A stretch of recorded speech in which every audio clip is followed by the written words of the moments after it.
So just G stuff. I'm playing G. G generally, I can be like my pinkies here. That's G. There's all these Gs, but all the grips we're going to be doing are like the C-shaped Gs.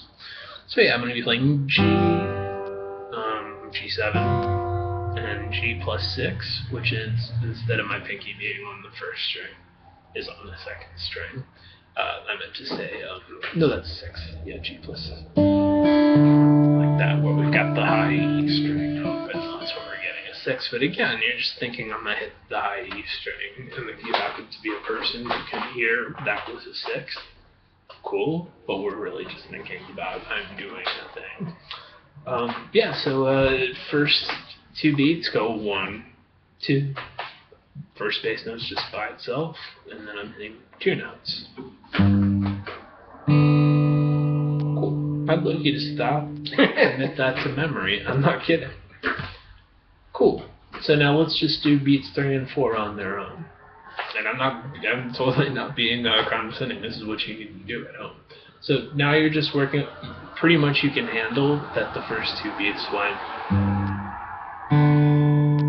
like you've committed that to memory. If you forget it, it's going to be an emotional response rather than your inability to remember. Then this happens. Cool. Next 2 beats, we're going to be playing that G6 chord. So left hand overview, your pinky's going to move to the second string. End of left hand overview. This one's going to sound like this, then that. So, the very first thing I did with my low bass note so there was the first thing we did on here. So, sorry, you look confused. Okay, I didn't hear the bass note. Yeah, totally. And again, speaking to how we just have to do this, it's not totally. So yeah, I've got, I'm going 2 notes, then just the high note, then just the bass note. And if you slow it down enough, you will hear it. And that's kind of the key part of the process, it seems like, is conceptualizing it in your own musical mind's eye. So that was us going 3 and 4. Part 1, 1, 2, part 2, 3 and 4. Now I'd like you to pause the video, turn the page over, and you can pause in between, but just don't turn the page back over. Like, these 2 dosages of information you can totally handle. You do things more complex than this every day. So yeah. 1,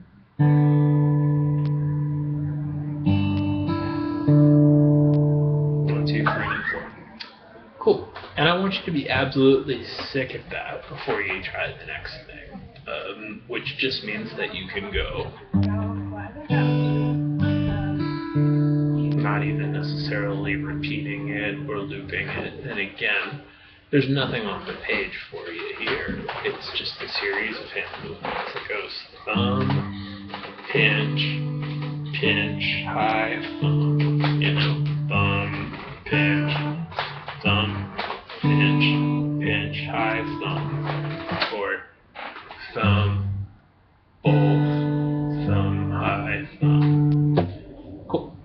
Second half of that, so just really stop and just, again, and just try to embrace that that's actually really easy to commit to memory. Just going 1 simple time. So, go ahead and do that. Turn the page over. You don't need the page at this point.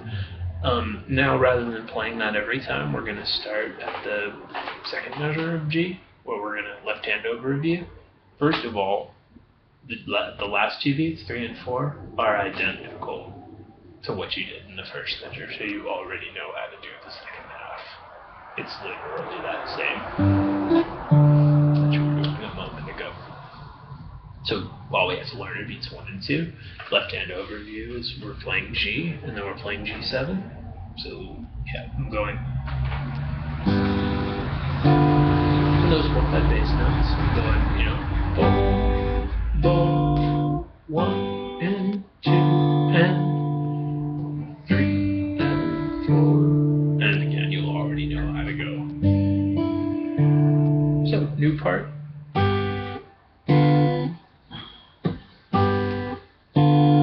that as.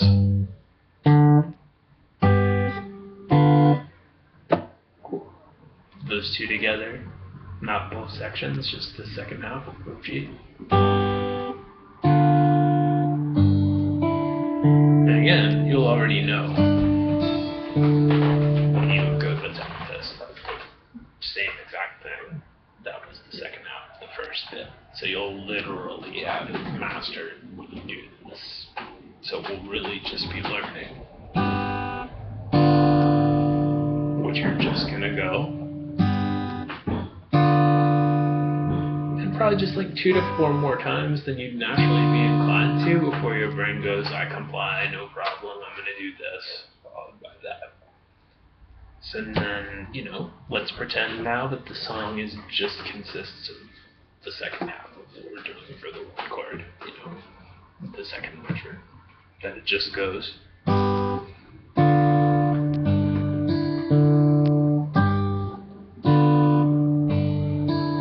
Keeping in mind that at this point in the video, you're already good at the first half. So now you're just getting to that degree of familiarity with the second half of this. Now just please put the page away unless you actually forget what to do. Like seriously. It's a completely pointless thing we're doing if you don't turn the page over now or something like that.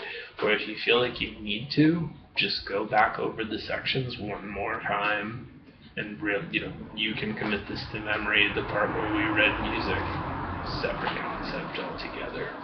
It's only this alternating bass stuff that you can even attempt to assign them to, because we know this is right on the down key. So it's sort of just a coincidence that one could make a go even of sight reading an alternate bass song. Great, so now you're going first half. Pause, whatever you need to do. Second half.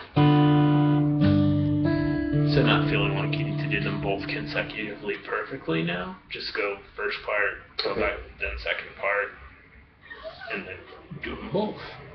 And going for just one good attempt. So it's like bass, both high bass, both high bass. That's, but like, it totally just goes.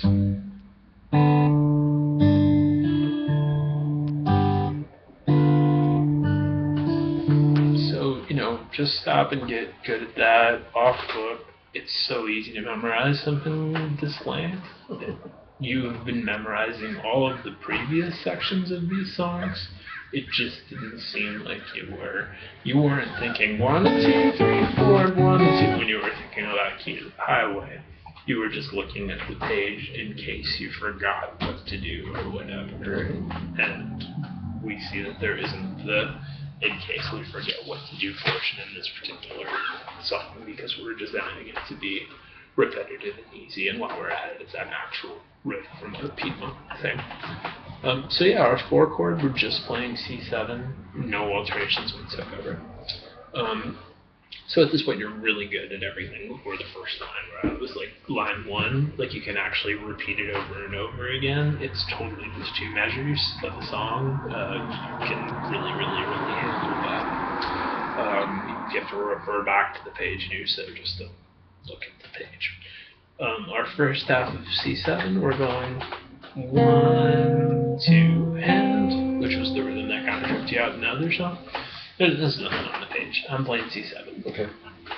And that's both high bass, both bass high, both bass high, 1, 2, and cool.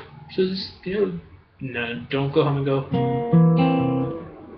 Just go for one good one, pause, one good one. I'm actually good at this. It shouldn't take too many attempts to get good at just that small section. Cool. Same approach as the other one, pretending that never occurred, just looking at the second half of what we're doing on C2. It's almost identical. There's much more of a change in the one chord. It's actually literally the first half, note for note. Where are we here? Well, you're looking at it upside down, so you're not meant to be able to read it, which is the entire point. But yeah, so I don't know, whatever. Doing our 4-chord stuff here. We just did that. The first half Okay. is identical to the first half of this one. In fact, we're just gonna make it 2 identical things, just because like the goal isn't do fancy work this time. It's just memorizing it. So cool. It's just gonna go, and now it's just bass, you know.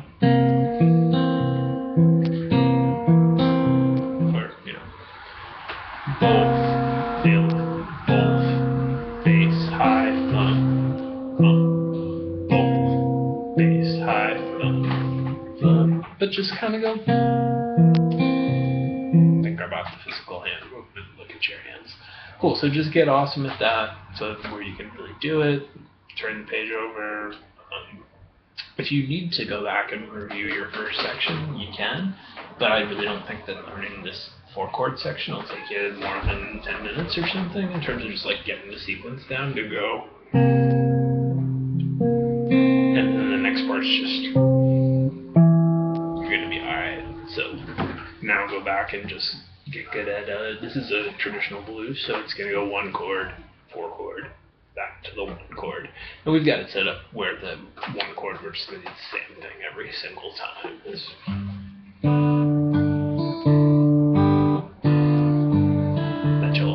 Good at this point. So just go back and remind yourself how that went and allow for a stage where you just go 1-chord stuff, pause, 4-chord stuff, pause, back to 1-chord stuff, pause if you need to, but not looking at the page. Just doing it from memory. But yeah, so here's us so far.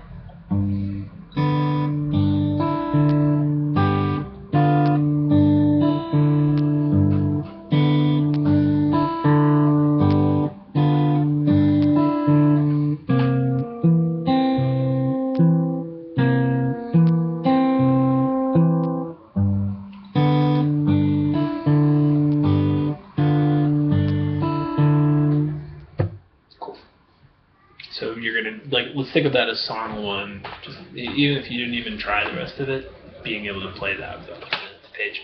More 4-chord, we're just, what we talked about. Here's D7, removing the notion of what if I had to do a bunch of other stuff, just like going. That's the only difference. When I'm fretting on my thumb, like right around here, whatever feels like you could get more leverage. The point is not to deviate so far from the position you're in when you're normally playing to where it becomes a huge change to go back. That's it. When we're used to doing that change, going between first position chords and bar chords. We're pretty used to going. My thumb was here. My thumb was here. Playing just chord progressions where that go bar chord, first position chord, bar chord, or bar chords by definition. We have to have our thumb in classical position down the middle. Yeah. So we're just gonna go. So yeah, that was going. And here we're hitting the entire 3-note chord up top. So I'm going both.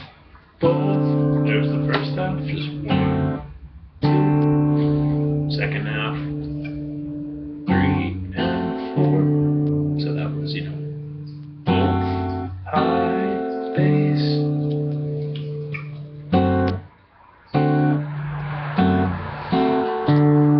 I'm gonna do that now with like exaggerated bass notes.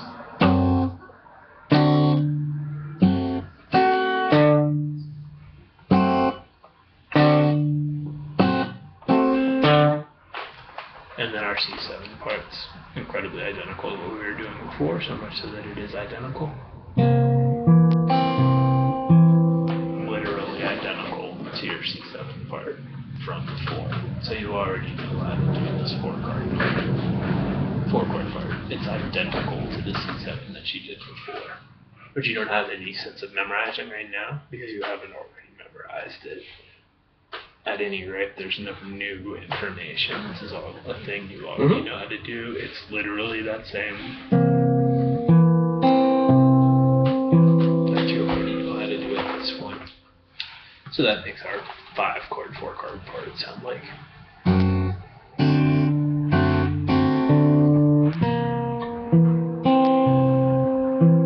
And again, allow for a stage where you're off book now, going.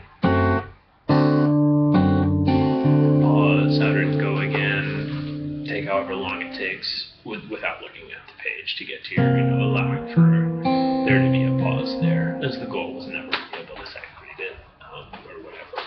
Cool. So there's the only new section. Then you just play your G thing, Okay. which you should be really, really good at this point. Seriously, don't look at the page aside from if you actually forget what you're doing. So aside from our G part that goes,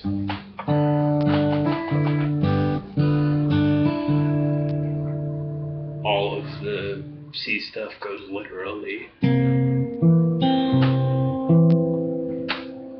every time we're playing the 4 chord, we do exactly that, not with any variation.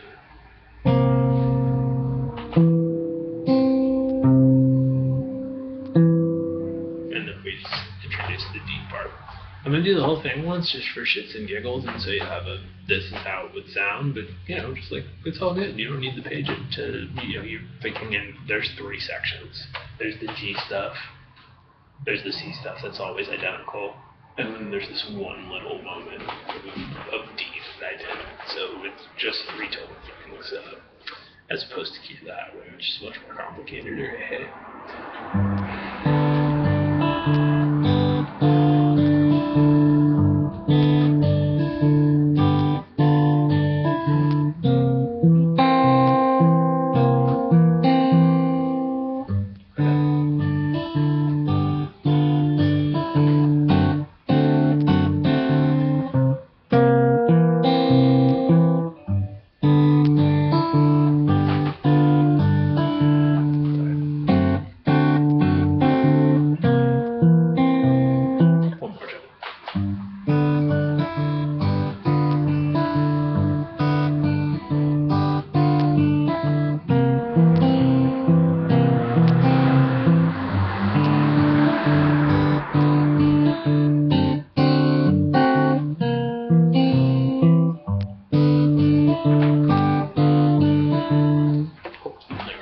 Or if you wanted to, you could go or something like that. But let's just go. There you go. It'll begin and end with those same sections.